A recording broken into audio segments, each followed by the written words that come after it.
Good morning everyone. दोस्तों, आज है अक्टूबर 31 2023 और हम लोग करेंगे द हिंदू न्यूज़पेपर के एनालिसिस। मेरा नाम है सितेंद्र चौधरी और आज मैं कौन कौन से टॉपिक आपके लिए लेके आया हूँ। एक टॉपिक हम लोग करने हैं वाले हैं सैंड माइनिंग के बारे में, जो कि मेंस के पर्सपेक्टिव से बहुत ज़्यादा इंपॉर्टेंट है। यहाँ से एक बार सवाल आ भी चुका है 2015 में, दोबारा से भी आ सकता है, तो इसको थोड़ा अच्छे से करेंगे हम लोग। अर्बन फ्लडिंग का एक टेक्स्ट सेक्शन दिया हुआ है, इसको हम लोग थोड़ा सा एक इंट्रोडक्शन के पर्सपेक्टिव में देखेंगे। डिटेलिंग में करेंगे तब जब इसके बारे में कुछ एडिटोरियल वगैरह आएगा, लेकिन अच्छा है, टॉपिक इंपॉर्टेंट है, मेंस के पर्सपेक्टिव से इंपॉर्टेंट है। आप एकदम बना बनाया कंटेंट जो है आपको देने वाला हूं मैं आज इस टॉपिक से, और इसे आप अपने नोट्स के अंदर ऐड कर सकते हो। उसके अलावा कल भी हम लोगों ने इंडियन रेलवेज के बारे में टॉपिक किया था। वो थोड़ा सा डिफरेंट पर्सपेक्टिव से था। जो हम लोगों ने कल किया था वो बेसिकली एक्सीडेंट के ऊपर फोकस किया गया था। इंडिया में रेल एक्सीडेंट क्यों होते हैं, उसके लिए कौन कौन सी कमेटी बनाई गई है, सोल्यूशन क्या क्या है। आज हम लोग रिवेन्यू के पर्सपेक्टिव से पढ़ेंगे कि भैया इंडियन रेलवे का रिवेन्यू कम क्यों है, और दिक्कतें क्या क्या है हमारी इंडियन रेलवेज के अंदर।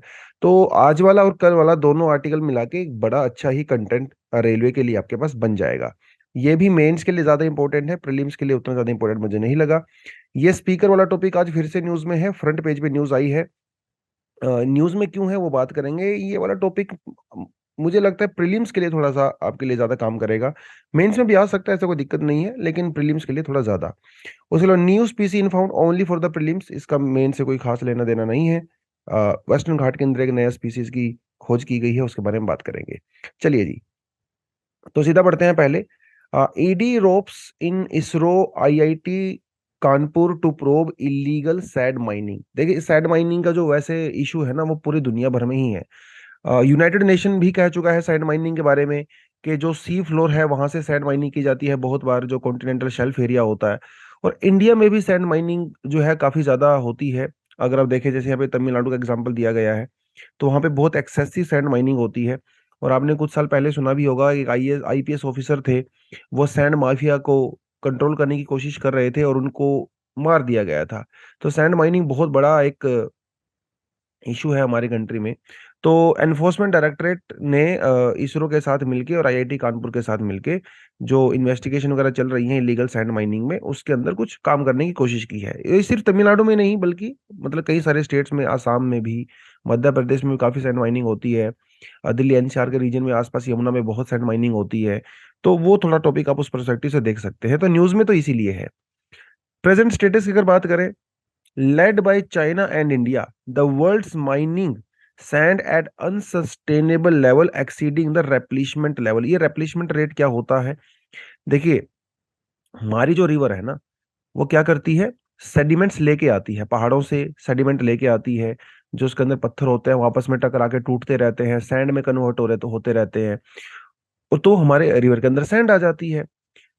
और ये रिवर लगातार प्रोसेस को मिलियंस ऑफ ईयर्स तक कंटिन्यू रखती है, आज भी रख रही है, फ्यूचर में भी रखेगी।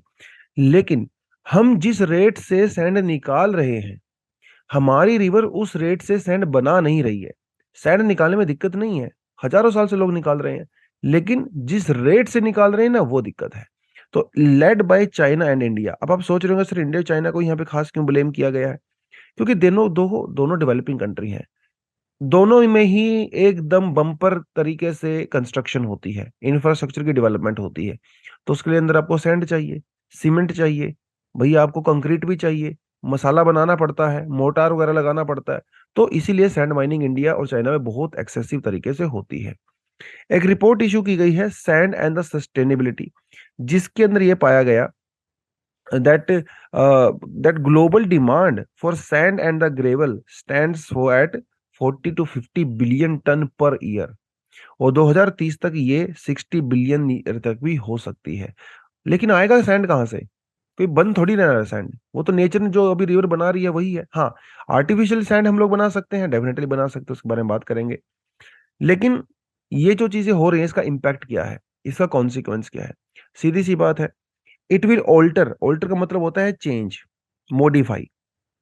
It will alter or change in the channel morphology, यानी कि जिस जो फ्लो में हमारी रिवर जा रही है, भैया अगर आप इसके बॉटम से, इसके आस पास से सैंड को निकाल लोगे, तो इसका बेचारी का जो रास्ता है, जो कोर्स है, वो तो चेंज ही हो जाएगा ना। इसके जो किनारे हैं वो इरोड हो जाएंगे, सीधी सी बात है। जब किनारे इरोड हो जाएंगे तो नया रास्ता पकड़ लेगी, और जिस भी नए रास्ते में जाएगी वहां पे फ्लडिंग करेगी। तो ये दिक्कत हो सकती है, पहली बात तो।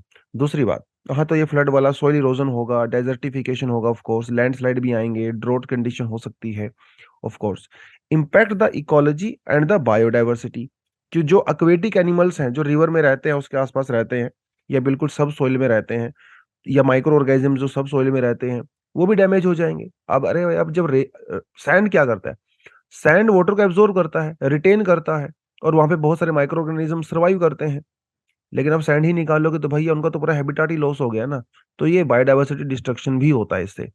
Reduction in the ground water recharge, of course वही जैसे मैंने आपको बताया, जो रिवर वाटर होता है वो उस सैंड के थ्रू धीरे धीरे धीरे ग्राउंड वाटर के अंदर चला जाता है, तो जिससे आसपास के एरियाज के अंदर पीने का पानी उपलब्ध होता है। लेकिन सैंड ही नहीं रहेगा तो पानी कहाँ से जाएगा, ये समस्याएं हैं। Alteration in the sediment load, तो न्यूट्रिएंट, देख हमें पता है कि जो रिवर आती है तो अपने साथ पहाड़ों से बहुत सारे न्यूट्रिएंट्स लेके आती है।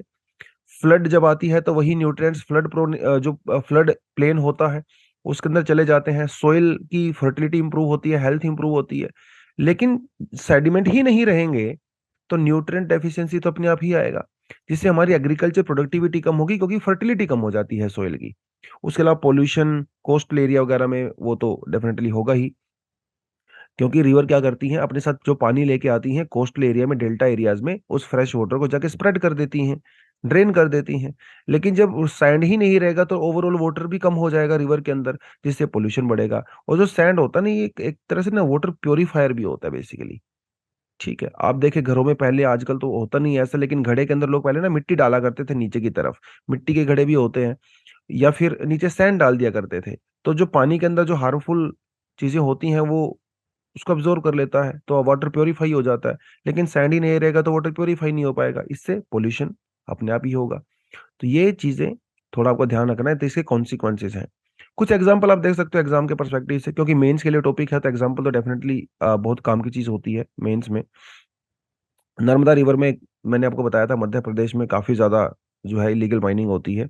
तो sand mining has adversely impacted the ecology of the Narmada river, including that of the fish and the aquatic species.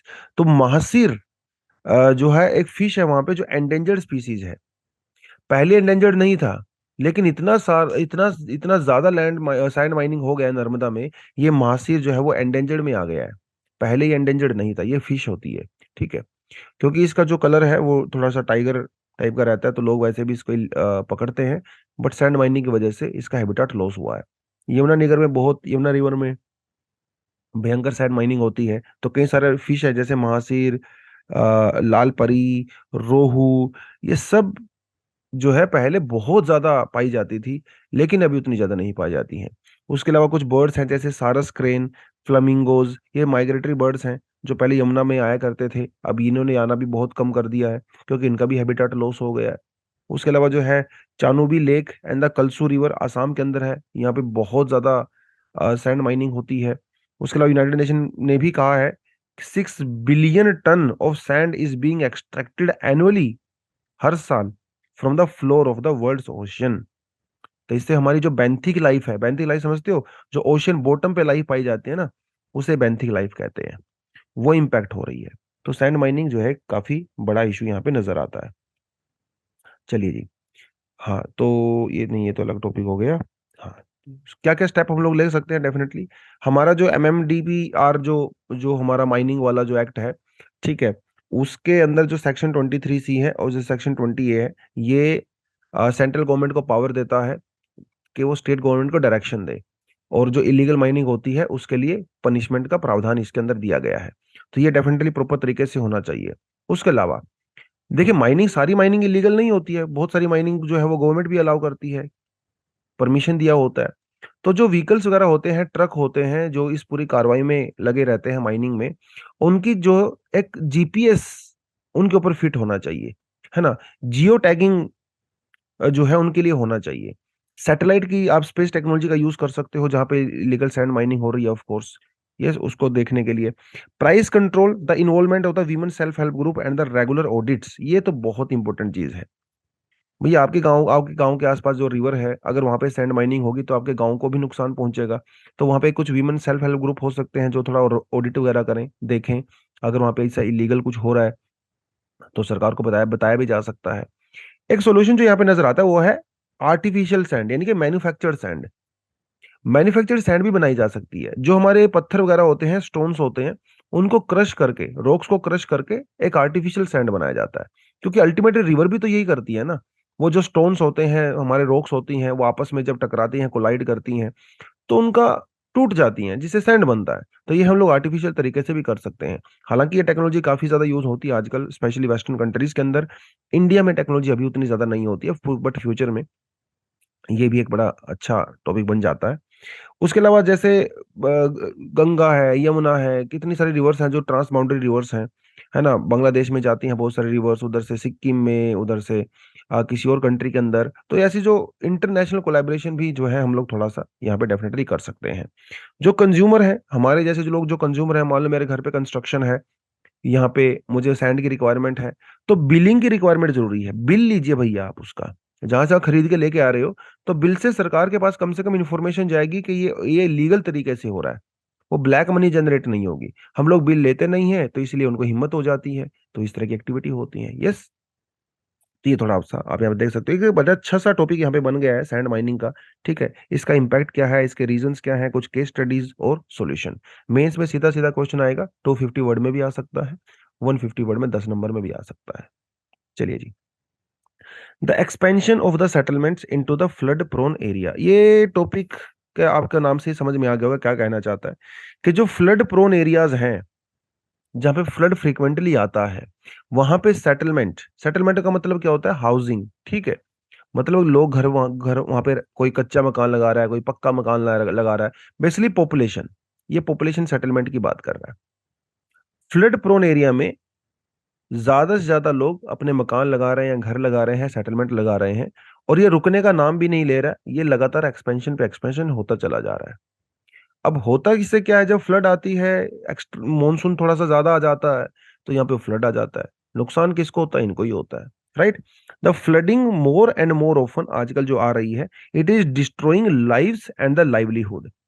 अभी अभी रिसेंटली आपने बेंगलोर का एग्जांपल देखा, इससे पहले श्रीनगर में भयंकर फ्लड आया, चेन्नई में बहुत फ्लड आया, और कहीं दिल्ली में इस बार फ्लड आया है। तो नुकसान किसको होता है, जो आम आदमी होता है उसको नुकसान होता है। तो वर्ल्ड बैंक ने अभी एक रिपोर्ट पब्लिश की है एक मैगजीन के अंदर, नेचर में, जिसने उसने फ्लड रिस्क की यहाँ पे बात की है। और उसने ये कहा है, अकॉर्डिंग टू दिस रिपोर्ट, कि 1985 से लेके अभी तक जो फ्लड प्रोन एरिया है, वहां पे ह्यूमन पॉपुलेशन डबल से भी ज्यादा हो गई है। डबल से भी ज्यादा ह्यूमन फ्लड प्रोन एरिया में रह रहे हैं 1985 से। तो डेफिनेटली ये पूरी तरह से अनसस्टेनेबल है हमारे अर्बनाइजेशन के लिए जो इंडिया में हो रहा है। ऑब्वियस सी बात है।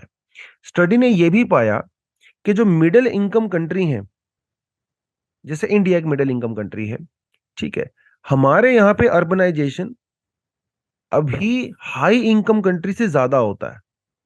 मतलब हाई इनकम कंट्री जैसे अमेरिका, यूरोप वगैरह में तो अर्बनाइजेशन हो चुका पहले से, वहां पे तो ऑलरेडी 98% लोग अर्बन एरियाज में ही रहते हैं। इंडिया जैसी कंट्री में अर्बनाइजेशन बढ़ रहा है। तो ऑब्वियस सी बात है, इंडिया में अर्बनाइजेशन क्यों बढ़ रहा है, क्योंकि जो गरीब आदमी है गांव से, वो शहर की तरफ आ रहा है। अब इसके पास इतना पैसा नहीं है कि वो हाई राइज बिल्डिंग में जो है महंगे मकान में किराए पे 15,000 का किराया देके रहेगा। तो ये क्या करता है, ये किसी फ्लड प्लोन एरिया में ही अपने आप को सेटल कर लेता है, वहीं पे कोई मकान बना लेता है, कोई किराए पे मकान ले लेता है। राइट। जो फ्लड आता है तो इसको नुकसान पहुंचता है। तो इसीलिए आपको ये प्रॉब्लम डेवलपिंग कंट्री में बहुत ज्यादा देखने को मिलेगी। डेवलप्ड कंट्री में हुआ करती थी 100-150 साल पहले, जब इंडस्ट्रियल रेवोल्यूशन वहां पे शुरू हुआ था, लेकिन over a period of time उन्होंने अपनी प्रॉब्लम्स को रेक्टिफाई कर लिया। लेकिन हमारे यहाँ पे अभी भी दिक्कत है। तो इंडिया जो है वो एक काफी टॉप पे आता है, वो मतलब टॉप 3 में क्या मान लीजिए, world world third highest contributor है ग्लोबल सेटलमेंट में इंडिया, चाइना और यूएसए। और डेफिनेटली यूएसए के पास तो पैसा है भाई, वो तो फिर भी सेटलमेंट कर लेगा कुछ ना कुछ। इंडिया में यहाँ पे थोड़ा ज्यादा दिक्कत है। तो 1985 से लेके 2015 तक हमारे यहाँ पे जो फ्लड प्रोन एरिया के अंदर जो सेटलमेंट है, वो डबल से भी ज्यादा हो गई है। कुछ एग्जांपल आप यहाँ पे देख सकते हो, जैसे बेंगलुरु फ्लड का एग्जांपल इन्होंने यहाँ पे दिया है। इस बार जो बेंगलुरु में फ्लड आया था, 225 करोड़ रुपए का नुकसान हुआ है। 1901 में बेंगलुरु की पॉपुलेशन सिर्फ 1.6 लाख हुआ करती थी, अभी वो पॉपुलेशन 1 करोड़ के पार जा चुकी है पिछले 120 सालों में। 100 गुना ज्यादा पॉपुलेशन बढ़ चुकी है, लगभग लगभग, मतलब 80 टाइम्स 90 टाइम्स पॉपुलेशन बढ़ चुकी है, आप इतना मान के चलें, बेंगलुरु की। तो कहाँ जाएंगे लोग, जो एक्स्ट्रा लोग आ रहे हैं, वो उनमें से बहुत सारे लोग ऐसी जगह पे सेटल हो गए हैं जो लो लाइंग एरिया है, जहाँ पे बारिश आती है तो वो डूब जाते हैं। ये समस्या है। कौन इंपैक्ट होता है, तो ये तो बेसी बात है, वही लोग इंपैक्ट होंगे जहाँ पे इनफॉर्मल स्ट्रक्चर होते हैं। इनफॉर्मल स्ट्रक्चर मतलब जैसे झुग्गी झोपड़ी, उसे इनफॉर्मल स्ट्रक्चर बोलते हैं। जिनके ऊपर रेगुलेशंस नहीं होती है, बिल्डिंग कोड को फॉलो नहीं करते हैं, जिनको म्यूनिसिपैलिटी भी यूजली जो है इग्नोर कर देती है, ये लो लाइंग एरिया होते हैं, फ्लड प्रोन एरिया होते हैं। यहाँ पे आपको यूजली गवर्नमेंट इंफ्रास्ट्रक्चर बहुत कम देखने को मिलेगा, स्कूल कॉलेजेस मेडिकल हॉस्पिटल्स वगैरह वो नहीं देखने को मिलेंगे। सिर्फ आपको यहाँ पे ज्यादातर झुग्गी झोपड़ी देखने को मिलती है, क्योंकि इनकी इतनी इंपॉर्टेंस नहीं है, लेकिन लोग तो रह रहे हैं ना। बारिश आती है, फ्लड आता है, तो ये लोग तो इम्पैक्ट होते ही हैं। तो ये एनवायरमेंटली अनसस्टेनेबल है, क्योंकि एनवायरमेंटल रेगुलेशन हमारे यहाँ पे बहुत ही ज्यादा रिलैक्स है, कोई ध्यान ही नहीं दे रहा है। ये समस्या हमारे यहाँ पे है। और तो बेंगलुरु का एग्जांपल दे सकते हो आप, चेन्नई का एग्जांपल दे सकते हो, वहां पे 2015 में बहुत फ्लड आया था। ठीक है, वो सारी चीजें। व्हाट टू बी डन, क्या कर सकते हैं? प्रॉब्लम आपके सामने है, सॉल्यूशन आपके सामने है, लेकिन ये जो वर्ल्ड बैंक ने रिपोर्ट दी है, इनका ये कहना है we can no longer avoid expanding into the flood prone area, कि भाई रेलगाड़ी स्टेशन से छूट चुकी है, अभी आप चाहो तब भी उसको नहीं रोक सकते। ये जो फ्लड प्रोन एरिया के अंदर एक्सपेंशन है, ये तो होके ही रहेगा, अभी भी हो रहा है, फ्यूचर में भी हो रहा है, आप इसमें ज्यादा कुछ नहीं कर सकते। मतलब, लेकिन इसका मतलब ये नहीं है कि हार मान लेंगे, ये तो रियलिटी है, एक्सपेंशन होगा। लेकिन हम लोग क्या कर सकते हैं? कम से कम हम लोग रिकॉग्नाइज तो कर सकते हैं। हम तो रिकॉग्नाइज ही नहीं कर रहे, सबसे बड़ी दिक्कत ये है। Recognising what these areas are and that we are actually expanding into them is the first step forward sustainable urban planning that address the risk. पहले उन एरियाज को आइडेंटिफाई करिए जो फ्लड प्रोन है, जो लो लाइंग है, जहाँ पे इनफॉर्मल इंफ्रास्ट्रक्चर है, जहाँ के झुग्गी झोपड़ियां हैं, जहाँ पे गरीब लोग रहते हैं। आप पहले इनको आइडेंटिफाई तो करिए, उसके बाद अगली प्रोसेस शुरू होगी। समस्या हमारे यहाँ पे आइडेंटिफिकेशन की है, सबसे पहली बात तो ये करना जरूरी है। और लॉन्ग टर्म आपको अर्बन प्लानिंग करनी पड़ेगी। ऐसे 2 4 साल 5 साल में काम नहीं चलेगा। आज आपने सड़क बनाई, 2 साल बाद इस सड़क को तोड़ के जो है यहाँ पे जो है आपने सीवरेज बिछा दिया, 4 5 साल बाद सड़क को तोड़ के यहाँ पे आपने इलेक्ट्रिसिटी का कनेक्शन कर दिया, वो नहीं चलेगा। आपको अपने सिटी में पता होना चाहिए कौन से लो लाइंग एरिया हैं, कौन से प्लेन एरिया हैं, कौन से हाई एरियाज हैं। भैया उसके हिसाब से जो इंफ्रास्ट्रक्चर होता है उसको सबको इंटरलिंक करना जरूरी है, बट हमारे यहाँ पे होता नहीं है ऐसा, अनफॉर्चुनेटली। तो ये कुछ सोल्यूशन जो है आप मेंशन कर सकते हो। चलिए जी, the Indian railways revenue problem and the easing the transport of the cargo by the railways. तो ये आर्टिकल तो ये कहता है कि देखिए हमारे देश में क्या है ना, रेल नेटवर्क बहुत डेंस है, इसमें तो कोई दिक्कत ही नहीं है। इतना डेंस रेलवे नेटवर्क हमारे देश में, मतलब दुनिया का one of the densest railway network है। लेकिन उतना डेंस होने के बावजूद भी हमारे जीडीपी में रेलवे बहुत कम कंट्रीब्यूट करता है, ना के बराबर समझ लीजिए। इतना डेंस रेलवे होने के बावजूद भी सिर्फ और सिर्फ 30% फ्रीड ट्रांसपोर्ट रेलवे से होता है। फ्री ट्रांसपोर्ट मतलब माल ढुलाई की मैं बात कर रहा हूं, ठीक है, सवारी की बात नहीं कर रहा हूं, पैसेंजर की, माल ढुलाई की बात कर रहा हूं। सिर्फ 30% होता है, जबकि ये 50 से 60% होना चाहिए, जिस तरह से हमारे यहाँ पे रेलवे नेटवर्क है। और क्योंकि 70% जो फ्रीट है, जो माल ढुलाई है, वो रोडवे से हो रही है, तो इसकी वजह से हमारे रोडवे के ऊपर अननेसेसरी प्रेशर पड़ रहा है, कंजेस्टेड हो रही हैं, ट्रैफिक जैम्स होते हैं, एक्सीडेंट होते हैं। तो ये समस्या को भी हम लोगों ने दूर करना है। तो हमारे इंडियन रेलवेज में दिक्कत क्या है? इंडियन रेलवे में एक सबसे बड़ी दिक्कत यहाँ पे ऑपरेशनल इश्यूज की है। Operating ratio of the railways is very very high. Operate करना इतना महंगा है, रिवेन्यू तो जनरेट ही नहीं हो पाता। High operating ratio means the revenue generated by the railway are able to meet only the operational expenditure. जितना खर्चा हो रहा है बेसिकली, मान लो कि चलिए 100 रुपए खर्चा हो रहा है, रेवेन्यू कितना हो रहा है, 90 रुपीज हो रहा है, तो 10 रुपए तो एक्स्ट्रा चले गए। आप सिर्फ डेली टू डेली मेंटेन कर पा रहे हो अपने खर्चे में। अरे भाई, जब आप डेली मेंटेन करोगे, कैपिटल एक्सपेंडिचर कैसे करोगे? आपने कोई ट्रेन खरीदनी है, इंफ्रास्ट्रक्चर डेवलप करना है, नई रेलवे लाइन बिछानी है, इलेक्ट्रिफिकेशन करना है, उसके लिए तो आपके पास पैसा ही नहीं है, क्योंकि सारा खर्चा तो आपका डेली ऑपरेटिंग कॉस्ट में ही चला गया। उसके लिए फिर हमारी रेलवे को बजट पे डिपेंड रहना पड़ता है, जो फिर सरकार हर साल रेलवे के लिए अलग से पैसा अलॉट करती है। तो हाई ऑपरेटिंग कॉस्ट एक यहाँ पे बहुत बड़ा रीजन नजर आता है। कंजेस्टेड नेटवर्क है। India's railway tracks are burdened by too many passenger trains, जिसकी वजह से रूट कंजेस्टेड हो जाते हैं। और रूट जब कंजेस्टेड हो जाते हैं तो उसमें टाइम बहुत ज्यादा लगता है। अगर आप रेलवे को पहुंचाने में, मतलब रोड से पहुंचाने में अगर 20 घंटे लग रहे हैं, इस कंजेशन की वजह से ट्रेन जो है रुकी रहती हैं, उनको 20 के बजाय जो है 80 घंटे लग जाते हैं। हमारे यहाँ पे ये समस्या भी है। तो सामान समय पे पहुंचता नहीं है, और जब सामान समय पे नहीं जाता है, डिलीवरी नहीं होती है, तो डेफिनेटली सामान महंगा होता है।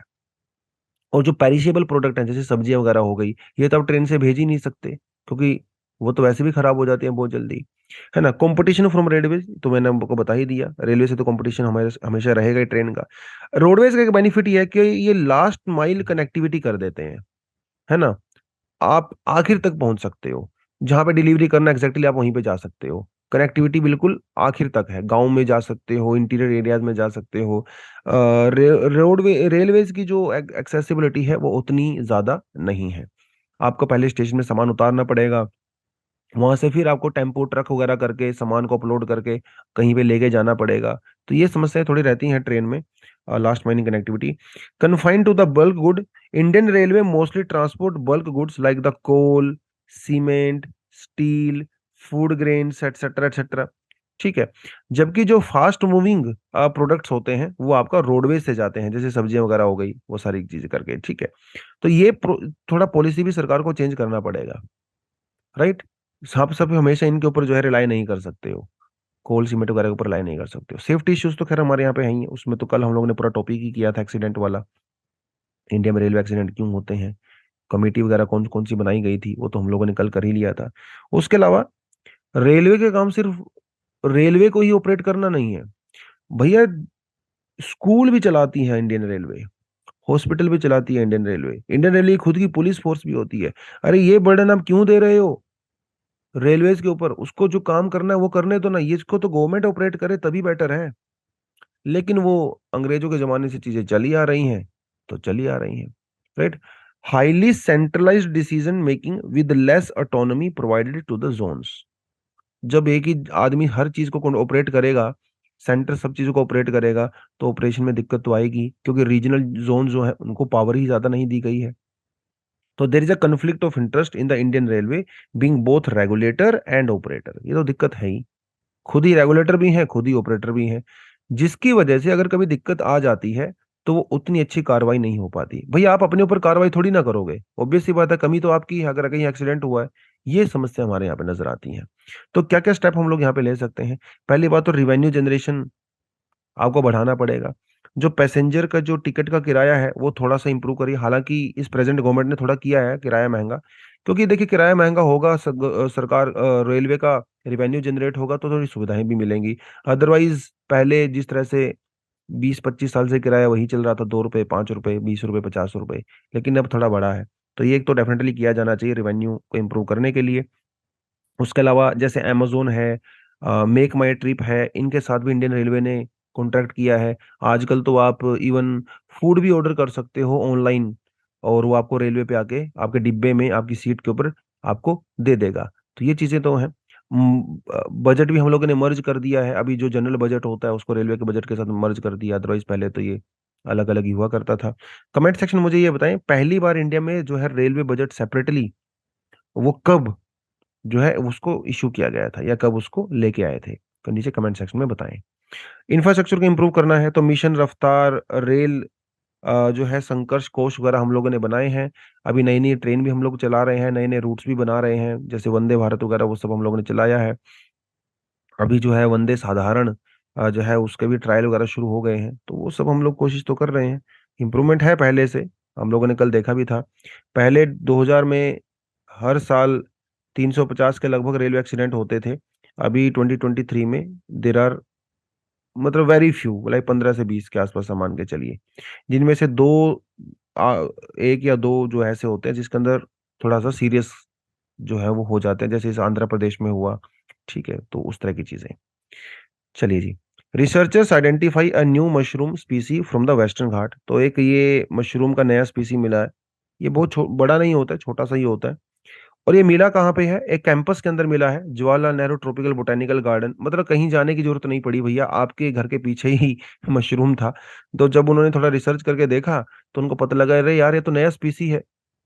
तो वो बैठे बैठे ही मिल गया। ठीक है। तो इससे ये पता चलता है कि हमारा जो वेस्टर्न घाट है वो कितना रिच है बायोडायवर्सिटी में। आपके घर के आसपास इतने स्पीसीज आपको पता ही नहीं है।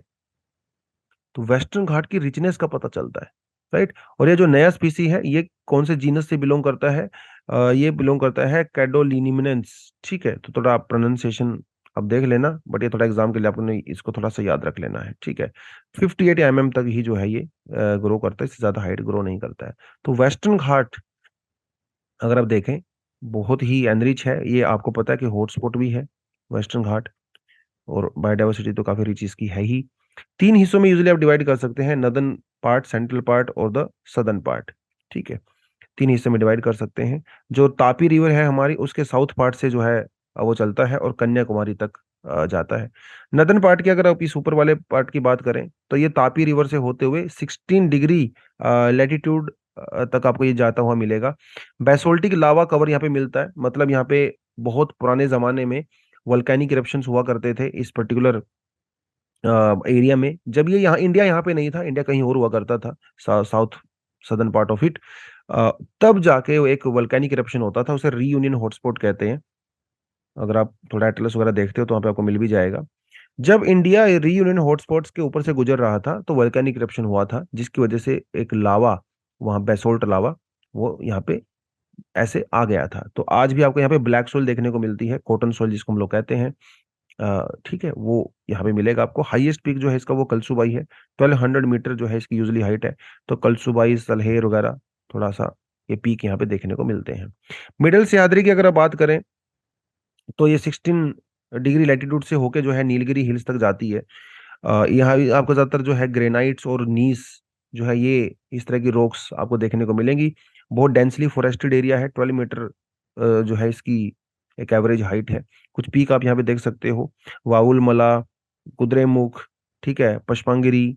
तो ये कुछ पीक्स आपको याद रख लेने हैं इसके।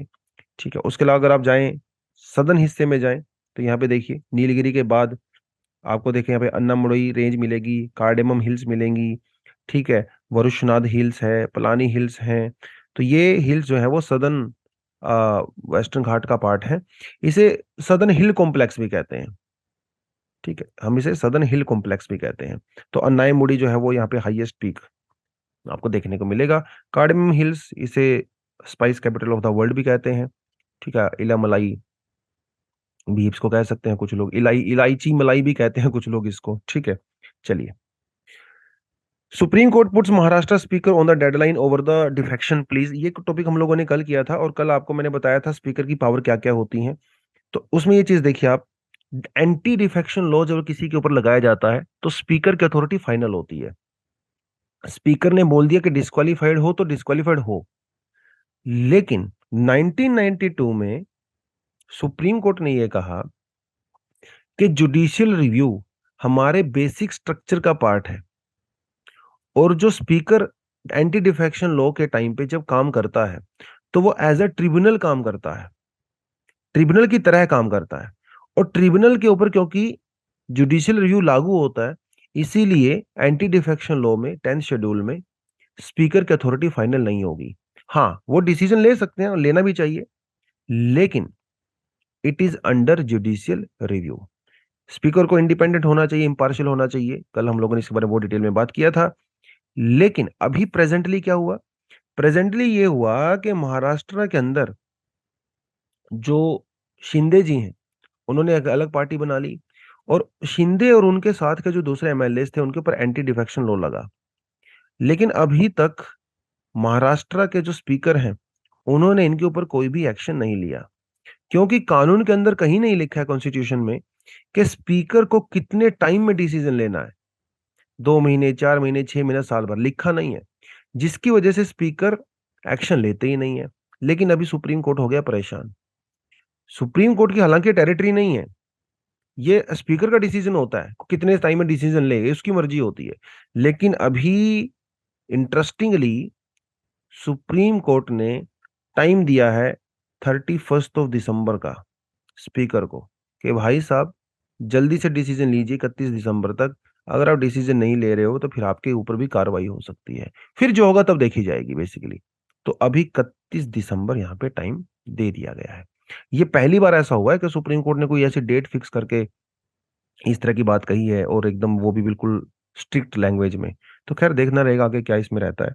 तो ये तो कल वाला टॉपिक है कि स्पीकर को, जब स्पीकर डिस्क्वालिफिकेशन वाले इश्यूज आते हैं स्पीकर के सामने तो वो कार्रवाई करते नहीं है। कई बार पार्शियल तरीके से कार्रवाई करते हैं, क्योंकि स्पीकर किसी पॉलिटिकल पार्टी से बिलोंग करते हैं, यूजुअली जो पार्टी पावर में होती है उसी से बिलोंग करते हैं।